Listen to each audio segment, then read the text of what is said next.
মসজিদ কয়টা আছে দুনিয়াতে তুমি কইতে পারবা? না। হ্যাঁ, তাহলে তুমি যে বললা আমার মসজিদে যেতে, সারা দুনিয়ার ভিতরে মসজিদ আছে দুইটা, মসজিদ আল-আকসা, মসজিদে নববী, যেটা আমার আল্লাহ 30 পারা কোরআনে 6666 আয়াতের ভিতরে বলছে, 114 খানা সূরার ভিতরে।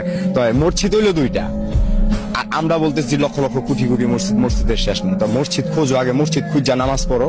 মানুষ দেখা এমন ইমাম, যে ইমামের পিছনে নামাজ পড়তে হইব, যে বেতনভুক্তদারের পিছনে কোনোদিন নামাজ হবে না। আল্লাহ বলছে যে আলিফ লাম মিম যালিকাল কিতাব লা রাইবা ফীহি হুদাল লিল মুত্তাকিন, কোরআনে কোনো ভুল ত্রুটি নাই। তা আমরা এই কোরআন বিকৃতি করে খাইতেছি কেন? খাইতেছি, আমিও তো মানুষ, তুমিও মানুষ, আমি তো তোমার ডিস্টার্ব করি না। আমি একটুখানি গাঁজা খাই দেখি এই জন্য আমি তোমার কাছে খারাপ, কিন্তু যারা এরকম হাজার হাজার কোটি কোটি টাকার পাহাড় নিয়ে ঘুরতেছে, কালো টাকার পাহাড় নিয়ে ঘুরতেছে, তারা কি করতেছে? ও আমরা এখন রাস্তাঘাটে থাকি দেখে আমাদের কিছু নাই দেখে এই জন্য এরকম নাকি?